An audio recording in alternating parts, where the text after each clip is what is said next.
Thank you. Well, welcome to everybody today to the SACRE meeting. I'm just going to talk about a few things before we get underway. So again, thank you for attending this virtual informal briefing of SACRE.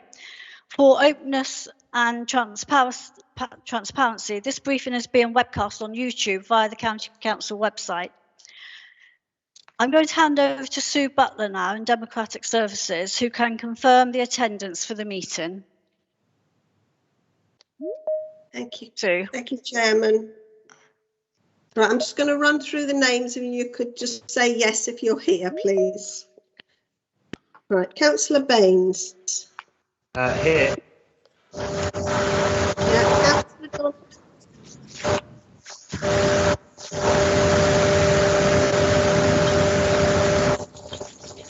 Councillor Irish. Present.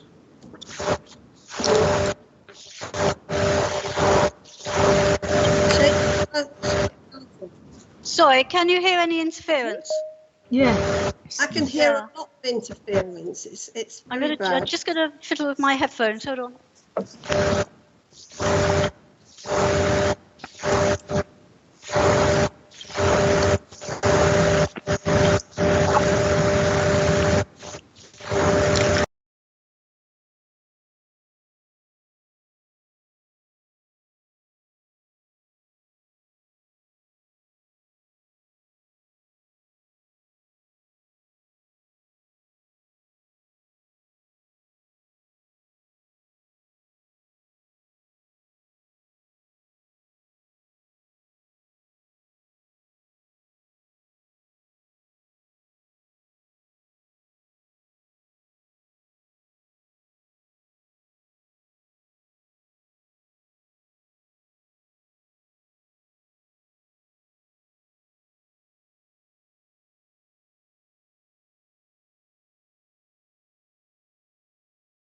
Yeah,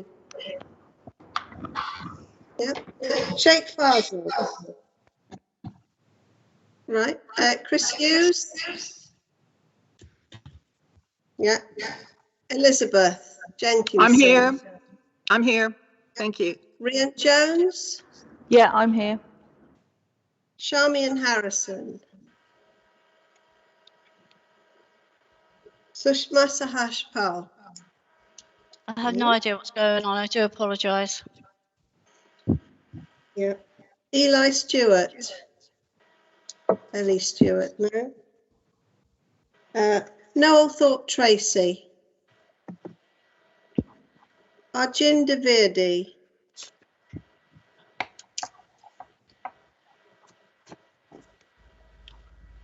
Jeff Williams. Yes, I'm here. Yeah. Yep. Sue Bowen. Yes, I'm here. Howard Wright. Yep, I'm here. Maria Ackland.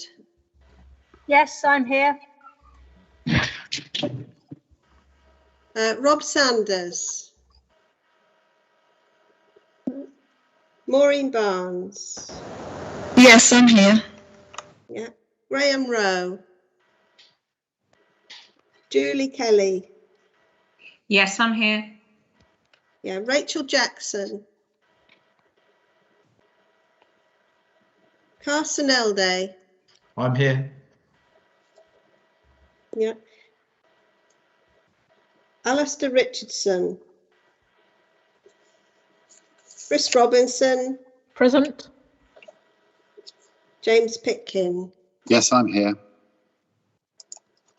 Right, thank you. I've gone through everybody, Councillor Still. Thank you, Sue. I don't know what happened earlier, whether it's my end or somebody else's, but here we go. You can all hear me okay now. Thank you. Okay, well, I'm going to start with my chairman's announcements, and I will begin by introducing myself. I'm Councillor Elaine Still, and I'm the chairman of SACRE. We also have Councillor Brad Baines, who is our vice chairman, and we also have with us Councillor Chris Donnelly and Councillor Wayne Irish. So welcome. I would also like to welcome 4 new members. Harinder Vadi, our new Sikh representative. Noel Thorpe Tracy, representing the Society of Friends. Maria Ackland, a new Church of England representative who is replacing Caroline Welsh. And a new Governor representative, James Pitkin. So welcome to you all, but I'd also like to extend a very warm welcome to Father John Chandler from the Roman Catholic Church. Father John is observing on the website, and I will formally introduce Father John at our next meeting, when I hope we will be in person. I'd like to explain why this meeting is an informal briefing. Emergency regulations put in place enable SACRE to continue meetings virtually throughout the pandemic. However, these regulations ceased in May, and so we are unable to conduct any formal decision-making meetings unless they are physically attended. Due to the size of SACRE as a committee and restrictions around having a physical meeting, this scheduled meeting has been turned into an informal briefing, so we can remain virtual and still share important updates and information with members of the committee. We are able to discuss items on the agenda, but any recommendations may only be agreed in principle, and we will need to be brought to the November, and it will need to be brought to the November meeting, which we hope will be in person to be ratified. Oh, and just one very important thing to mention: Interfaith Week this year is the 14th to the 21st of November. And if you would like more information, please contact Sue and she will send you the flyer. Moving on to item 2, any apologies for absence? I have one here, Rhiannon Love. Do we have any other apologies for absence? Yes, we do, Chairman. We've got Danny Harble, Lisa Marie Taylor, John Hamer, who is going to be sending a representative who will join us shortly. Jill Heron will be late and she sends her apologies, and Yasmin Hussein is also going to be late to the meeting as well. Okay. That's it. Thank you. Thank you, Sue. So item 3 are the minutes, pages 3 to 8. Members, do you have any questions on those minutes? No, thank you. We cannot approve the minutes. We just note them for approval will be done at the November meeting. Okay, let's move on to item 4, and this is membership of SACRE, pages 9 to 14. And Pat Hannam, you're going to present this paper for us? Thank you very much. I'll hand over to you. Thank you. Thank you very much, Chairman. I think the paper fairly well speaks for itself, except as we heard earlier, we're delighted that a Roman Catholic representative has been found and will be appointed formally at the next council meeting, and so welcomed formally into our next meeting, Father John Chandler. So that's very good. Thank you. Thank you. So moving on to item 5, monitoring group, pages 15 to 20. Again, Pat, over to you. Thank you very, very much.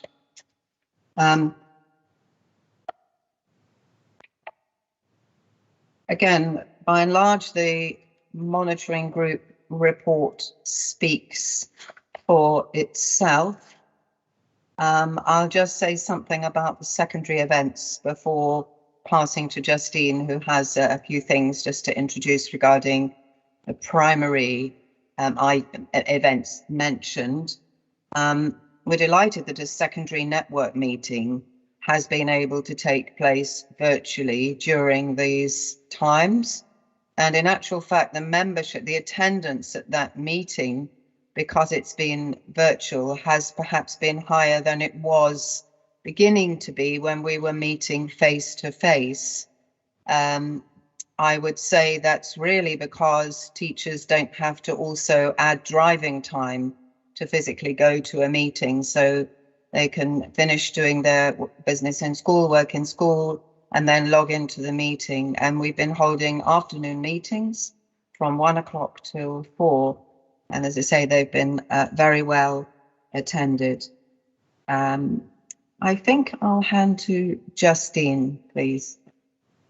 Sorry, Justine, I should have introduced you. I'm sorry about that. So over to you now. No, it's fine. Thank you, Councillor Still. I know you can read it, so I won't read it in detail. I just wanted to highlight 3 things from 9.2 because I'm going to pick up on those in the autumn term and onwards. The first thing I wanted to pick up was that a lot of the primary training has been held after school, and that's to help teachers come out of class, be available for the training, and that's been really successful. And that model is something that I'm planning to use again in the autumn term, with a mixture of some late afternoon and some after school training to get as many teachers there as possible. In terms of going forward as well, lots of things I plan to keep online, but also where it is better for face-to-face training, such as those events where you need more discussion and more interaction. I'm going to hold those face-to-face. So that was the first thing I wanted to flag up there. The second thing was the early years foundation stage. Some of you might know that the framework for that has changed. It came into place last year as the early adopter framework, and it's statutory for all schools from September. So in the RE Centre, we've been looking at updating the pack, which is out there, and we'll be putting on training for that in the autumn term and onwards. And we started that this summer term. And the third thing to make you aware of, I think there's still a few days left, is that I've been participating with the Rights and Diversity Centre and the Art Inspector in creating and helping with a series of installations, art installations at Winchester Cathedral. So Jeff and the diocese might well know about them. If you are going to the cathedral, there are lots of art displays all around the grounds of the cathedral, looking at combining art and RE and rights, respecting education, ideas and initiatives, and children's work is there for you to see, with lots of QR codes on which record the children's comments about environment and how they've worked on that. So that's just to update you all on that one there. Thank you. Thank you very much. Are there any questions or comments you'd like to raise? If so, could you raise your virtual hand? Caroline, can you see any virtual hands come up? No, I've got no hands, Chairman. Thank you very much. Thank you both to Pat and Justin. Move on. Justine, rather, sorry. To item 6. So this is an update on the review of the locally agreed syllabus. So we're back to Pat, please, for a verbal report. Obviously, this is a major piece of work that we have been doing over the last year. I'm going to hand to Justine so that you don't only hear my voice, who's going to give you sort of some headlines, which we saw similar things when we met last time. However, I'd also like at this moment to mention 2 dates for your diaries. They're mentioned elsewhere, but the first is the 14th of July. So the morning of, just absolutely double checking, I'm misleading you. Yeah, the morning of the 14th of July from 9 till perhaps till 12, but at least till, we may go on till 1, but at least till 12.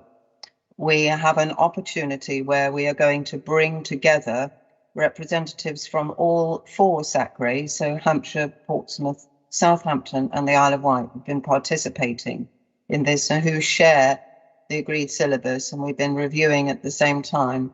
So we're going to take that morning as a chance to give an extended explanation and opportunity for discussion and questions with regard to the adjustments that we've made to the agreed syllabus.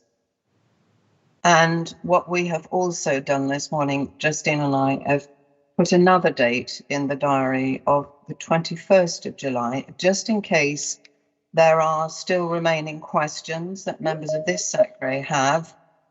So we can make sure that when we bring the agreed syllabus reviewed to the agreed syllabus conference in November, any questions have been well considered. Yeah. Thank you. Okay, Thank you very much. Sorry, Justine's going to so show back a to short Pat, sorry. presentation to outline the key things we've been looking at. Okay, I've just got a short PowerPoint for you all, just 2 slides. So I'm going to share my screen. It should whir around if you're not used to Teams. It just takes a moment or so, and then you should be able to see it.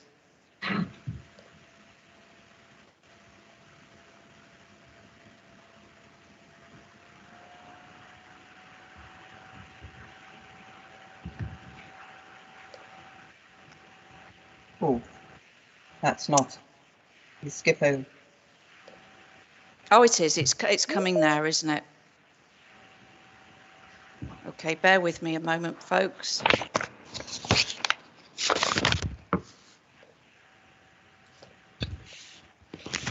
Okay, so you should be able to see that now. It's headed Review of the Syllabus. These are the key points that we've been consulting with colleagues over, with experts, with professors, with people from SACRAs, with teachers, and with our different steering groups, as many people as possible, really.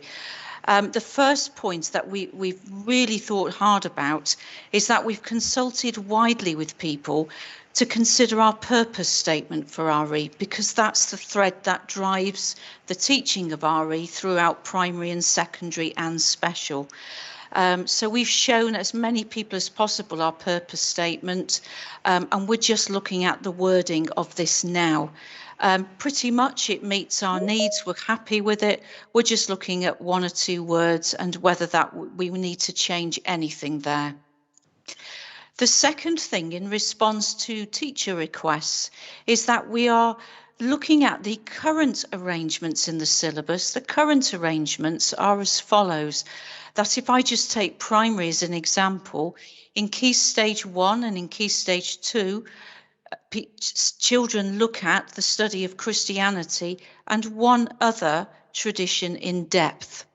So that's what currently they offer. We're looking at to expand that slightly and to look at Christianity and one other religion or non-religious tradition in depth, and to consider widening that where possible in the classroom. So it might be, for example, children in the class come from a wider variety of communities, and it's good and right and proper for teachers to acknowledge different communities when they're looking at RE. So we're just looking at the wording for that and widening it slightly for teachers to allow for that. A key thing we're looking at with the review is what progression might look like in each key stage. And that's following requests from teachers for help with them to let them consider what does progression look like. And we're looking at that in detail with teachers and working on examples for them. And so we're also looking what we've called their AREs. They are age-related expectations. They're in the syllabus now, they're in the appendices, and we're going to look at those and the wording within them and check that they are still right for the next 5 years. So, for example, something we'll look at are the verbs that we use there and whether they are right or whether we need to tweak them. So progression is a key focus. One area that we're focusing on is the continuity between Key Stage 2 and 3. That's a particular area to try and help transition to secondary. At the minute, our primary children might well experience a range of different concepts, and teachers have a wide range of choice of what concepts to use. But we're looking at what particularly our children at the end of primary should be able to do and to know, and how that translates into Key Stage 3. So one of the ways that we're thinking of doing that is working on a series of unit overviews. And a unit overview will look at not just what a child might study in year 5, but what they might study in year 5 and 6, putting it all together and looking at progression there, so that that unit overview helps children go on to secondary school and to do well from the beginning. And something there that we are considering is that point about vocabulary and knowledge. So, for example, new vocabulary a child might meet at the end of infants that they didn't know at the start. And similarly in juniors, the vocabulary they know at the end, that will help them go on into secondary. There's more things as well that we've talked to teachers and others about. One of them is the range of concepts that we offer at the minute. There's no major changes there. We are using what's in the syllabus. Those of you who know the syllabus well will know that there's a big list of A concepts and B's and individual C concepts for each religion or non-religious tradition. We're just looking at reviewing those and seeing if we need to add any or remove some, because perhaps they're not used. Something that we're developing with consultation with teachers is this idea of golden thread concepts that children will have been introduced to throughout their time at school that can be built on in secondary. So currently we have 4 golden thread concepts, and they are these that teachers have thought, yes, generally, you could look at those in a variety of different religious or non-religious ways. One of which is belonging. The second one, community, which will develop from a child thinking about how they belong as an individual going out into different communities, religious and non-religious. That word special that they are introduced to a lot in infants, looking at how that develops as the child gets older, and looking at sacred, holy, divine, for instance, for those who are religious. And different expressions of love, what that might mean, perhaps starting with special people and going on to neighbour and service and charity perhaps, or help. So that's a really exciting area there that we're really looking forward to doing some further work on. A second point there is the inclusion of time, which some of us might call pondering time or self-directed time in RE. Perhaps once in the year for RE leaders to allow the time for themselves and children to explore something that has come up of interest to them during the year, where they might want to pause from the RE curriculum and go off and agree a concept that they want to explore in a different context. It might be they've looked at celebrations, for example, and they want to look at those within a religion that they don't know about, or a non-religious way of celebrating. And that one, we are actively encouraging people from secondary and also primary to consider what it might look like for them. And I know there's a couple of people here today who are working on what that might look like in their own setting. Carson, I know, is here today from special schools, who is looking at that in the special schools too. The third point there is very straightforward. I mentioned that EYFS, the early years foundation stage, the curriculum has changed on that, the framework, and that's also been updated in the syllabus. We are looking at all the age-related expectations and consulting with teachers about the wording of those and how that might link to wider changes on progression in Hampshire and beyond. And then just finally, some closing thoughts there. When we are writing up the syllabus, we'll be adding further thinking in the appendices on how we understand the term religion, what it might mean, and the different expressions of that depending on the individual. And also the educational position and the thinking and the referencing that's underpinned Living Difference 4 will be put there in the appendix.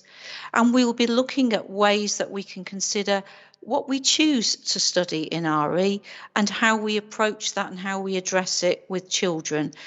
We've used the word decolonising there, particularly be looking at the language we use, the imagery that we show, and that is an important area, as well as the content of what we might put in the syllabus. So that's a summary there, and in the meetings in July, really happy to talk through any of those and to go through lots of detail. But I think that's enough of a summary there just to pause on. Thank you, Justine, very much. Are there any comments or any questions, please? Caroline? Thank you, Chairman. We have a question from Jay Kelly, followed by Chris Robinson. Okay, thank you. Hi, Justine. It was just C of E schools. There's some excellent mapping with understanding Christianity at the moment. Will that be redone? That isn't in the syllabus, Julie. I think that the mapping that you're referring to there, is that the work I've done with Jane? Yeah. Yes, that's what I mean. Is so that how we can work it alongside and in with the syllabus, and that worked really well because it was kind of like doing both at the same time and melding them together. So just asking whether that will be done again, that would be really useful. Absolutely, I'll make a note of that. It won't be as part of the syllabus, but Jane and I from the diocese, we will look at the mapping for you and make sure it's updated. Fantastic. Thank you. Thanks very much. Okay, Julie. Thank you. And Caroline, the next person? Chris Robinson, please. Thank you very much, Justine, for that. I noted that you're wanting to, in point 5, offer further thinking about how we understand the term religion, but I've got a wider point to do with people's understanding about world views, because that's a whole new area of work, it seems to me, that's coming at us from all sorts of directions, and something that I would want to see incorporated within Living Difference 4. I may not be able to attend some of the conferences, though, I'm sorry to say. Right. However, I will if I can. So where does worldviews get incorporated into this, and how are we going to go about broadening people's understanding of what that means? Because I think it is a little bit of a bone of contention in some quarters. Shall I come in, Justine? Very welcome, Pat. I've got lots of ideas too on that one. Go on, Pat. Yeah, if I just make a start, and then Justine, we'll try and bring the changes between our voices a bit. Look, Justine is the vice chair or co-chair of ARIAC, the Association of RE Inspectors and Advisors, and I sit on the RE Council board. I was one of the researchers involved in a research review paper that was published by the RE Council. We are absolutely at the heartbeat of discussion in relation to worldviews. What it seems to us is that the matter of whether or how to discuss worldviews in the RE world is not settled at the moment. So we felt it would be premature to make this absolutely central to the adjustments we make at this point. I think that's fair. It means at least two things. One of the things it can mean is simply the change in title. Well, that's not been legislated for at the moment, and not likely to be, and the subject is still going to be called religious education for a long while, we think, which is why we haven't changed any names. However, there is a much stronger discussion, and one which we are very much a part of and interested in, and that's in relation to not only what we teach, but also how we teach this domain. And our conversations, including with some very key people in the RE world, lead us to think that the approach we have to RE in the Living Difference approach in the Living Difference 4 is very much in harmony with the intentions of the Worldviews discussions, which is why we felt that that was better placed in an extended appendix of about 1,500 words, where we articulate that and reference that very, very clearly, rather than making any premature adjustments to the body of the text itself at this time. I hope that I'm happy to receive any further questions, but probably pass to Justine for her to add some things. Yes, I think it's a really pertinent question, Chris, and it's underpinning why we're going to look at the term religion in the appendices, and we are going to look at some of the debates, as Pat mentioned, in the Worldviews conversations, because different people do refer to different things in the Worldviews conversation. There isn't at the minute one defined understanding of that, but we do want to refer to it. And some of the principles underlying how we teach about religion through discussions in July and beyond, we want to pick up, for instance, the approach to not putting religion in boxes. And teachers will understand that one by saying, you know, all Christians believe this, or all people who are Jews might practice in this way. But more in terms of seeing religion and worldviews as intermingling and different influences coming in there for the individual person. So we'll definitely be looking at that in the appendices. And I would say actually that if you can't make those two meetings, then get in touch, and if we can, we'll do a separate meeting where we look at it and just do some bullet points from it, because it's really important to gain as wide a variety of opinions on that as possible. So Chris, if you want to send me just some dates or just come in contact, very happy to talk to you about that further. Well, one thing does occur to me is that the dates are the 14th and the 21st of July. And I know how difficult these dates might be, but it strikes me that one is before the anticipated change in the lockdown arrangements, and one is after the date. And it would be good to do this face to face rather than for 3 or 4 hours on a computer, if that opportunity were to arise.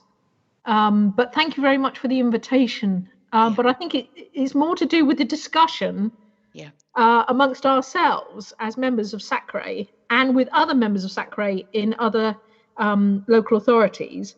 That's more important to me than talking to people like you and Pat about things that you already know and are considering. The wider discussion, I think, would be more fruitful, to be honest. But we'll see how that goes, shall we? Okay, thank you, Chris, for that. We've very much tried to keep this particular discussion regularly brought to SACRE during this period of the review.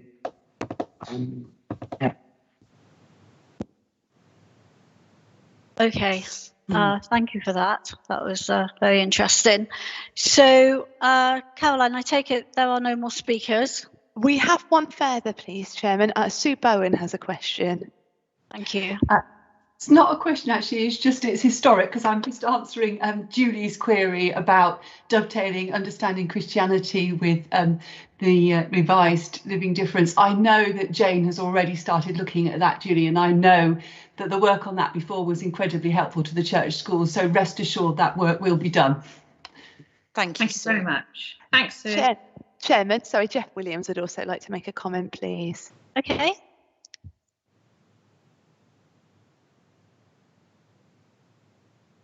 Sorry, internet problems. Just to reiterate, I'm the Director of Education. We've talked about the use of understanding Christianity at various SACRE meetings, and I just wanted to reassure everybody that in no way whatsoever is that seen as part of the syllabus. It's enhanced materials to support church schools and will never ever be referred to as part of the syllabus.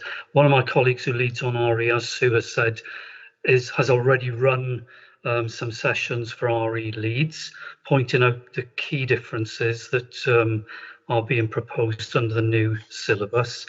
And the point I'd also want to make is that we're planning in the autumn term to have some sessions for clergy, all Church of England clergy across our patch, because as you know, often in church schools, ministers come in with others to support RE teaching, and we want to make sure that they are up to speed as well with any of the new changes. Thank you, Chair. Thank you. Caroline? We've got no further comments, Chairman. Okay, thank you. Okay, well, that was all very interesting. So let's move on now to item 7. Could I just reiterate the dates? Sure. Apologies, Chairman. Yeah.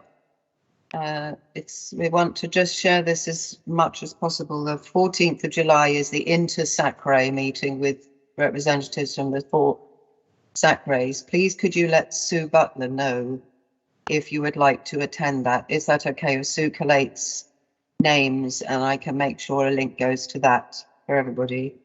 And then that's going to be a pan-Sacre meeting. So there's likely to be quite a few people attending that, which was why Justine and I thought a second date would be useful just for this Sacre. If people had remaining questions or if people were not able to make that, that's the 21st of July. Another date is that we're having a launch of the agreed syllabus, all being well in the agreed syllabus conferences. And this is aimed at teachers, but we would think it would be very nice if Sacre members were able to join as well. And this is all day on Tuesday, the 30th of November. We've got some notable keynote speakers who've already agreed to be there, but the program will go out shortly and there'll be workshops. So it's seen as it will be a virtual event. There are keynotes and workshops to attend. The other thing, though, that I had omitted to mention earlier that was in the report of membership, this is slightly different, but I noticed that we have got a number of new members here today, and we're running a new Sacre training, new to Sacre training on Monday, the 13th of September. So that will be about the agreed syllabus, but not only about the agreed syllabus. That's an event where we go through the functioning of Sacre roles and responsibilities and so on, as well as talking about the agreed syllabus. That's the 13th. All of these things will be in the morning, I think, at the moment, except the launch of the syllabus is a full-day conference. Thank you, Chairman. Thank you, Pat. That was very, very helpful. Caroline? Apologies, before we move on, Chris Robinson has raised his hand. Okay. Thank you. Pat, can I just confirm, please, that the meetings are open to co-opted members of Sacre, even though the voting arrangements for later agreeing the syllabus is not open to them? So that they can participate in the discussion, but not part of any voting if it's necessary later. Is that correct? They can participate in the discussions. Thank you. Okay, thank you for that. Right, so we'll move on now to item 7. Sacre 3-year action plan, pages 21 to 30. And again, Pat, over to you. Thank you so much. So again, this is for information because we can't adopt this today. But the 3-year action plan is in front of you. But I did want to also mention that there were 3 elements that have been missed. We want to include something about collective worship, monitoring the implementation of Living Difference 4. There'll be some more detail there. And there's still some numbering that's a bit out of kilter that we will have corrected by the time we bring this to the autumn meeting, hopefully for adoption. But it's for information at the moment. Thanks, Chris. Thank you, Pat. So are there any comments or questions? Caroline? No? Nothing No, there? we have no hands, I'm Chairman. sorry, I can't see you when somebody's putting their virtual hand up. We're going to have to sort that out for me when, if we have another virtual meeting. So I'm relying on you. Thank you. Okay, so we have an action there that SACRE approves in principle the work done on the 3-year action plan 2021 to 2024 by the monitoring group, and will ratify it at the next SACRE meeting in November. We're all happy with that? Thank you. Okay, moving on to item 8, key national RE matters, pages 31 to 46. And again, Pat, please, if you would introduce that one. Thank you very much. As many of you know, and as you can see, not only is this a very busy time for us here in Hampshire as we review the agreed syllabus, as we consult and discuss with teachers and others regarding that. This is also, I would say, when we look back on this, perhaps we'll see it as a turning point, significant turning point in the history of this subject in the school curriculum as well. There are 3 things here in particular that you'll see. One is to mention the work of the Religious Education Council. This is significant because it was the Religious Education Council that commissioned the Commission on RE that was published in 2018 that made a number of proposals, recommendations indeed, the first of which was the changing this subject in relation to religion and worldviews, which we referred to earlier. Those of you new to SACRE, I would recommend you familiarise yourself with the RE Council website and the membership organisations.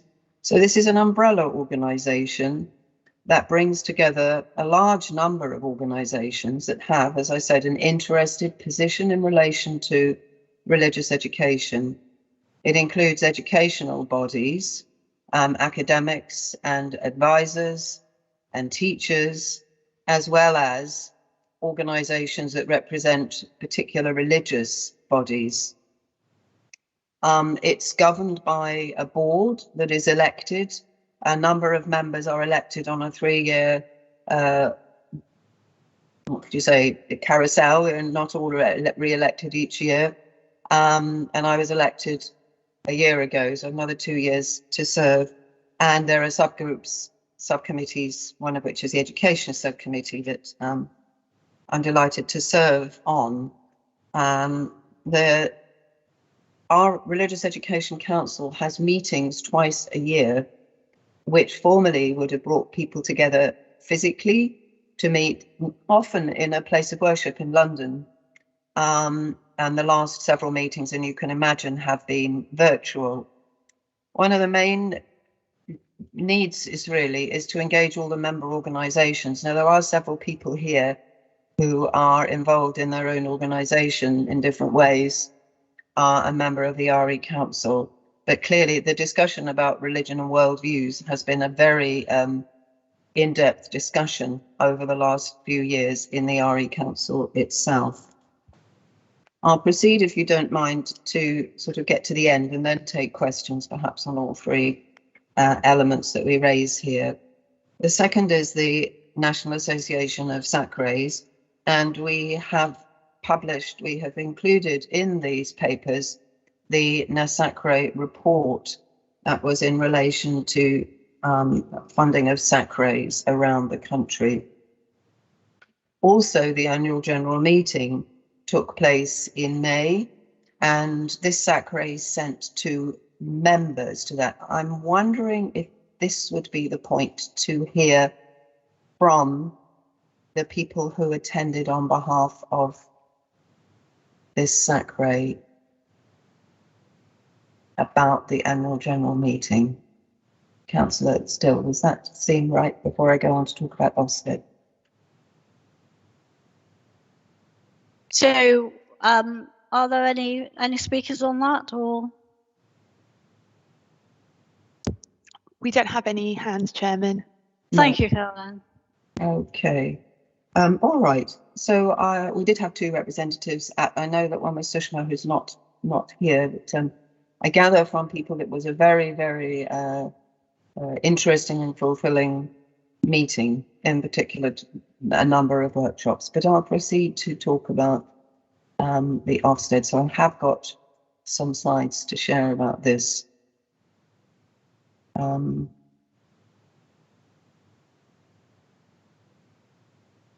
Pat, sorry, what are you waiting for? I'm just finding my slides. Oh, beg your pardon. I thought you were asking someone to speak. Not to worry. My headphones are not good. No, it's just finding the right thing and not the wrong thing is very important. So let's share. I've just got half a dozen slides to update you on the research review that was published by Ofsted in relation to religious education earlier on in May. So it's little clockwork. Oops. There we are. I'm hoping everybody can see that now. Yeah. So I've put a link in the papers for this meeting to the research review that was published by Ofsted on the 12th of May. A little bit of background about where this is coming from. For a number of years, between around and about 2013 until around 2018, Ofsted were particularly interested in accountability measures. And in 2013, Ofsted ceased to have any HMI that was subject specific. So Alan Bryan was the previous Ofsted HMI, and he came to a retirement point at around 2013. And during around about 2019, Ofsted realized that maybe they needed to be concerned not only about accountability measures, that is GCSE grades and so on, but also about curriculum, and in particular subjects. Now, those of us that have been monitoring RE through the monitoring group during the period between 2013 and 2019 know that there was a while where we very rarely saw mention of religious education in Ofsted reports. With a renewed interest in curriculum and subjects, we've seen a change in that. And what we can say is that there was a research journey that Ofsted went on between 2018 and 2019, where they started to try and identify much more about quality of the curriculum and became more interested in subjects. And there was a new Ofsted framework published in 2019. So around this time, Ofsted became interested to think about how could they judge the quality of a curriculum. And so these words that the teachers here will be very familiar with, Ofsted started to talk about the intention of a curriculum, as well as the implementation of the curriculum. So what's interesting, if these top three, is that we see what we would expect a school to do is to have an explanation of their rationale for the subject, an explanation of their ambition for the subject, as well as putting curriculum together, discussing the concepts that are going to be studied. Now you can see that this fits very nicely with the Living Difference approach, where we have a clear purpose statement which sets out the rationale for the subject. We have age-related expectations that sets out a clear ambition for the subject. And we have indeed concepts which we use to construct or put together the curriculum. Obviously, these other elements we can identify as being very important in making sure that RE goes well in school. We've got good subject leadership, we have subject knowledge, we have equitable teaching happening, a good progression model, breadth and depth studies, as well as assessment. So I wanted to show you this from 2018, but it's quite nice to see how much the approach we have to RE here fits very well. So back to this document from Ofsted. It's aimed at trying to make clear, were Ofsted to undertake a deep dive for RE in a school context, that the Ofsted inspectors would be clear as to what to look for. Because, let's think, all of the other subjects on the school curriculum are defined by the national curriculum. Religious education is the only subject that is locally determined.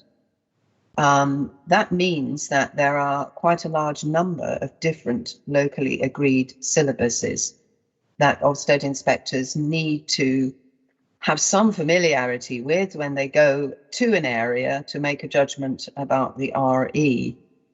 But when we looked at this report, Justine and I were very happy to see really that aspects of the report broadly in line with what we would want to say was good RE, both at the moment with Living Difference 3 and going forward with Living Difference 4. There is a change though, and that is focusing on knowledge. And this focusing on knowledge is very similar to something we see going on in the other subject research review reports that are coming on stream at the moment. So we've seen so far science and maths. The RE was published on the 20th of May and the geography recently published on the 17th of June.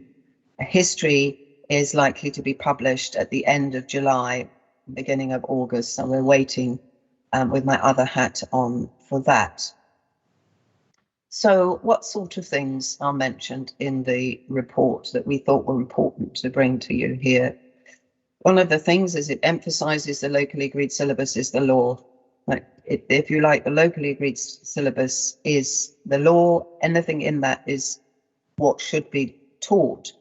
In LA, local authority maintained schools and other schools that choose it.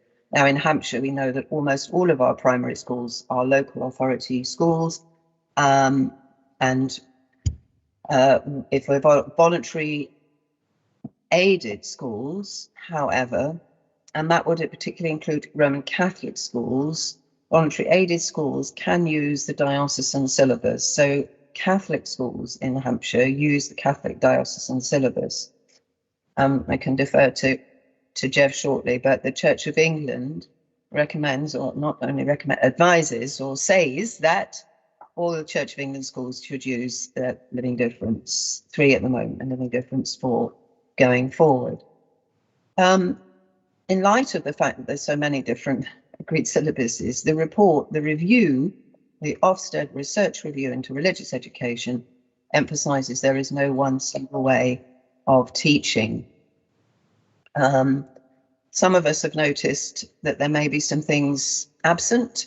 I'm not really going to follow that up here, but it's worth really thinking that this review is published under the bigger framework of the other documentation that has been published by Ofsted in relation to curriculum.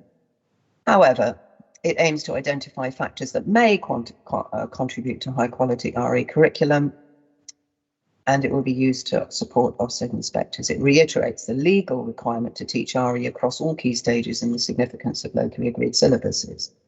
Now, this is a change. In the Ofsted review, we see 3 types of knowledge are being referred to.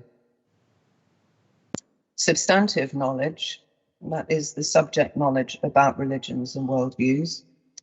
Ways of knowing. Now, I think that's best translated for the layperson to mean ways of studying RE. So sometimes religious studies scholars study religious education through theology, sometimes through sociology, sometimes through history. Having a historical perspective on the study of religion can be helpful.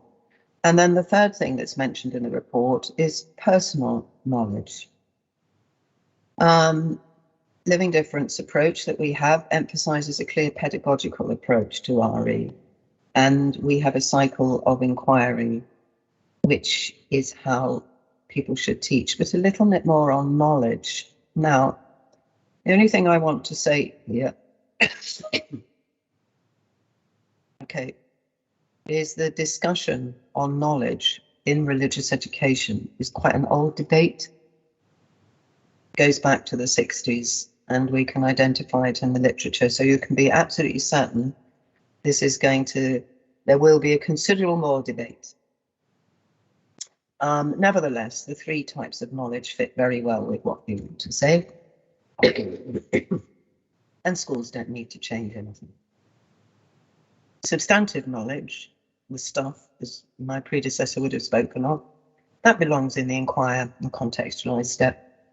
Ways of knowing, theology, some sociology, a historical reflection, that belongs in the inquire step, no problem. And regarding personal knowledge, well, we have plenty of opportunity for children and young people to reflect, both at the beginning of the cycle of inquiry, as well as at the end at the discernment and evaluate step. So we feel very confident with how this approach to knowledge fits. I'm not going to read this out,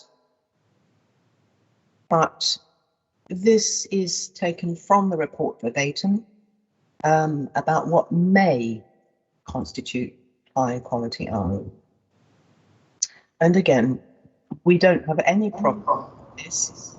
However, in the review, we are definitely finding ways to enable to bring this knowledge journey a little bit more together, as we were saying earlier in the report about the review of Living Difference 4.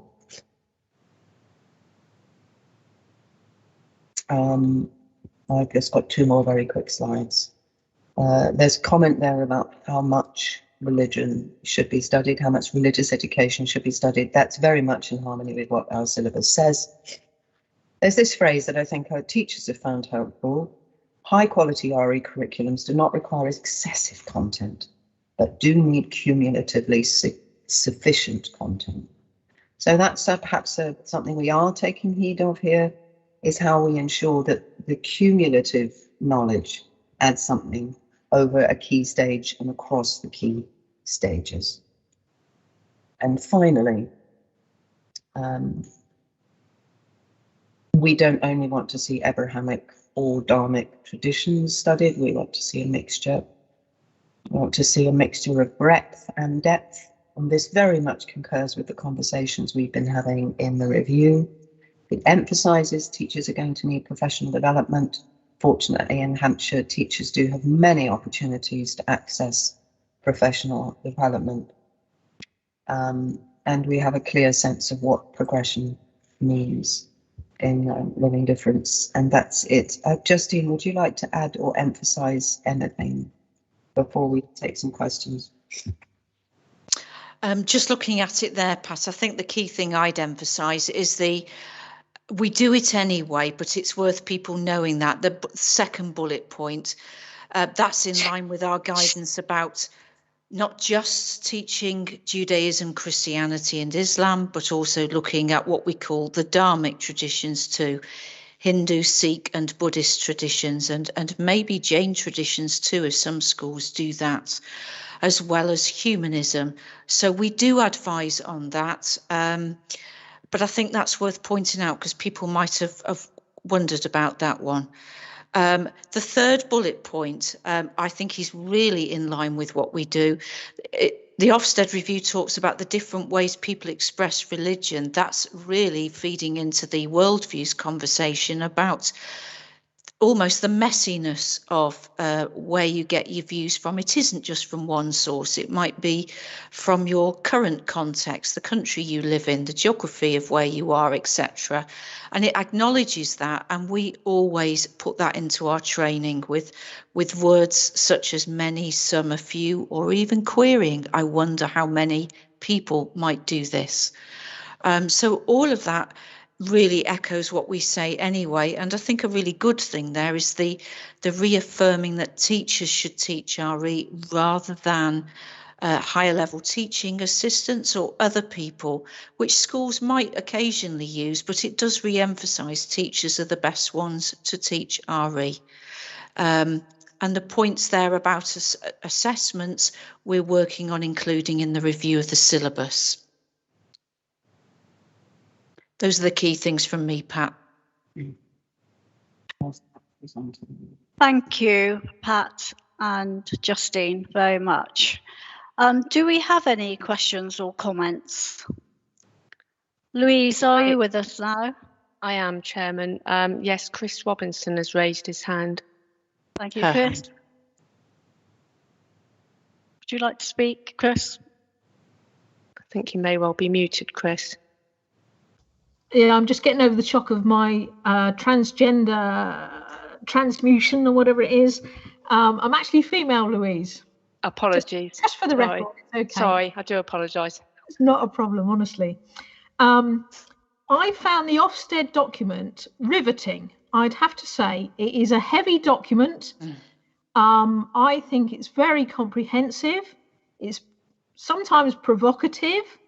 It certainly highlighted areas that I didn't know the first thing about, but through the footnotes and the hyperlinks, which I'm gradually getting through, it was a revelation, I'd have to say, and I thought very heartening, because after Alan Brine retired from Ofsted, I didn't think Ofsted had their eye on the ball at all, but they clearly have given this a great deal of thought. And it might be progressing from a different angle compared with one that we've become accustomed to, but I thought it was thorough, refreshing, challenging, and well, I can't say a jolly good read. It's never going to be top of the bestseller list, but I would recommend it to other members of SACRE to read and give them some time to not only read it, but to digest and reflect upon it, which will take a bit of time. And if this is the basis on which schools are going to be inspected, which is, of course, a very important aspect of their being as a school, or the way in which they are regarded either locally or nationally, then obviously it's going to be an important insight into the sorts of things that they might be confronted with when the inspector calls. It's kind of reassuring that most of Living Difference and the approach, particularly the approach of Living Difference, means that we can adapt to this relatively straightforwardly, which is always very heartening.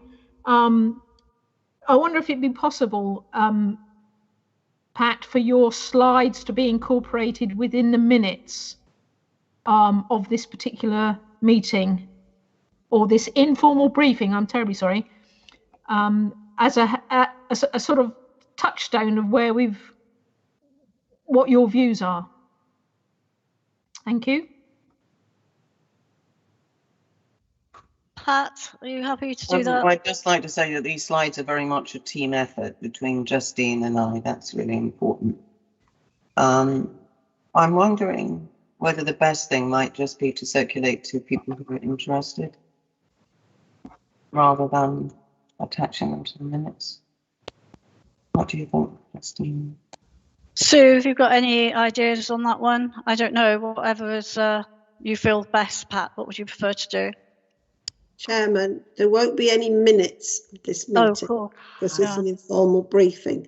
So I can certainly send out the slides as they are to everybody now, or when they're sent to me. Yeah, so that everybody gets them. We can add them to the notes of. We will have some reference to this meeting in the November, possibly as a chairman's announcements or something like that. And we can certainly make sure they're added to that aspect of it, sort of in the next November.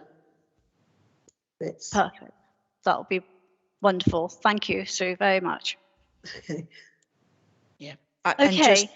Sorry, Justine. No, I was just going to add there, Pat asked me if I was happy with that. Yes, I think everybody should have them here. It's useful to see. And Yasmin's just commented that it would be useful to look at when we review the syllabus. So very happy for that to go to everyone. Excellent. Thank you very much. Okay, so are there any comments or questions? Any more? Chairman, it's Louise again. And Louise. apologies for the gender question mark, but Chris Hughes has his or her hand raised. Okay. Yes. Yes, don't worry, Louise. It's quite difficult when it's virtual because they're not on camera. You can't see who they are. So that's great. I'm sure there was no offence taken. Okay, sorry. Chris, Chris, there we go again. Okay. Yeah, I'm the one with the beard, which okay. May help to distinguish. I think I just wanted to say, following off what the other Chris said, is to link that back to the SACRE report on funding, and a reminder of just how fortunate we are in Hampshire of the funding that is made available through HIAS for the support of SACRE and the incredible amount of work that our two inspector advisors give. So we're fortunate both in the funding we have, but also in the quality of the staff that support the work of SACRE. Brilliant. Thank you very much. Okay, so I take it there's no more speakers.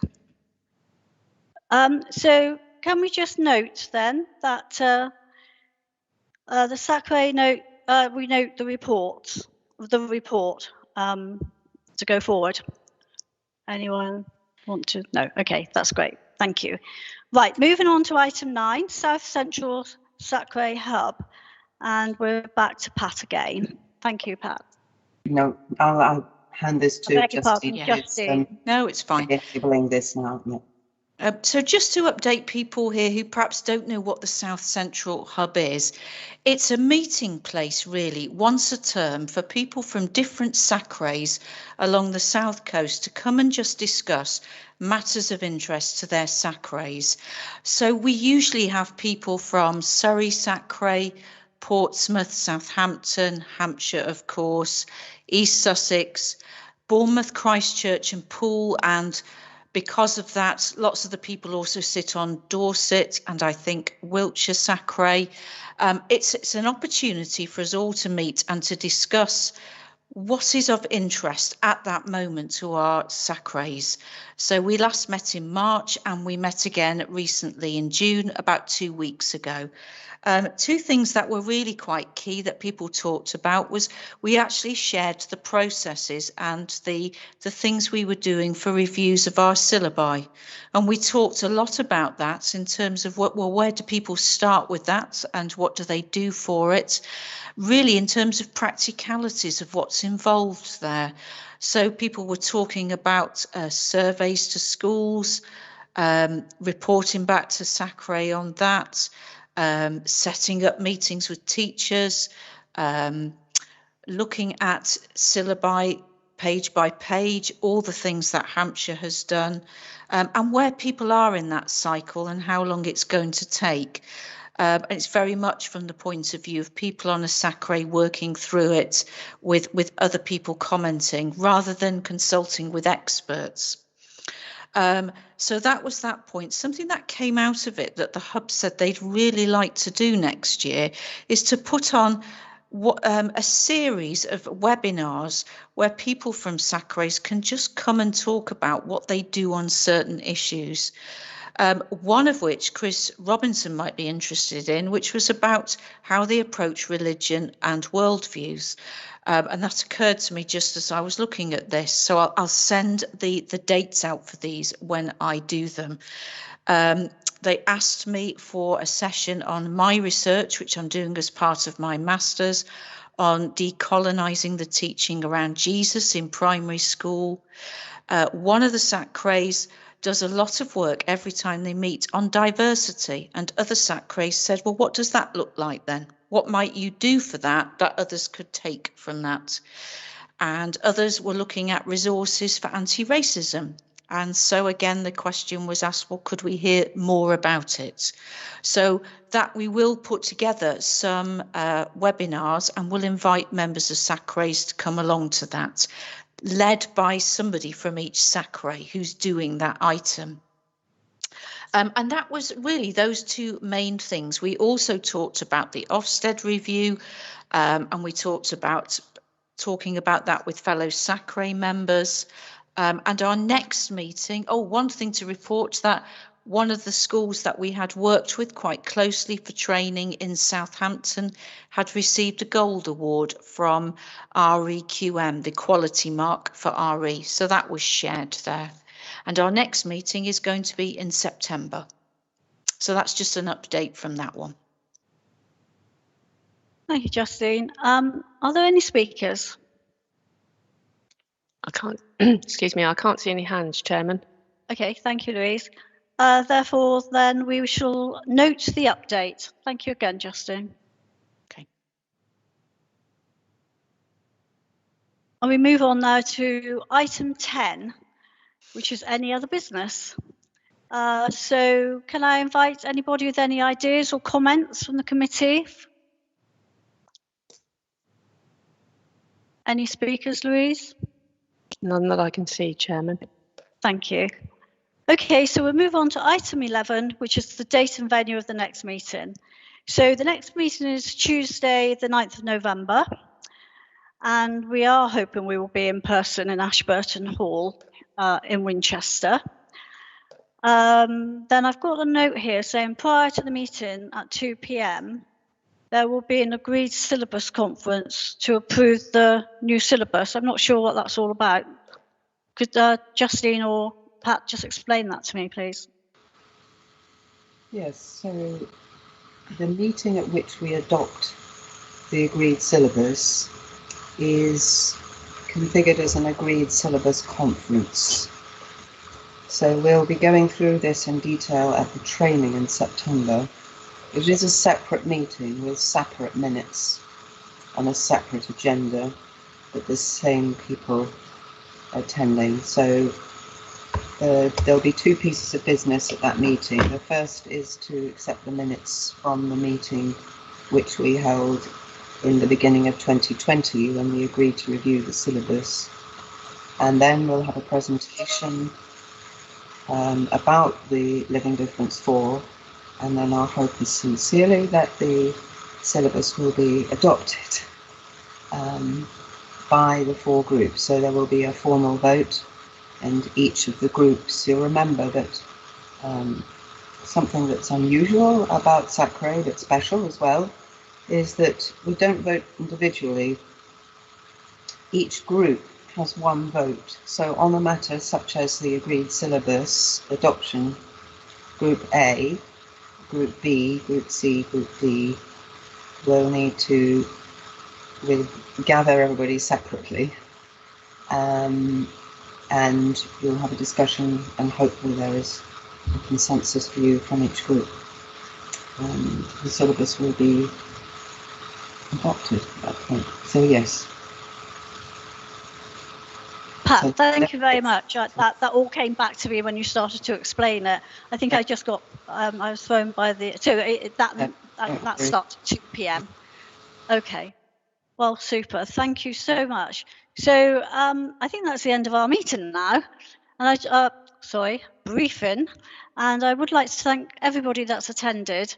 And I look forward to seeing you all, hopefully in person, on Tuesday, the 9th of November. Sorry about the hiccup with my headset at the beginning of this meeting, but this is the wonderful thing about virtual meetings, isn't it? Anything can go wrong. Anyway, thank you all and see you again soon. Take care.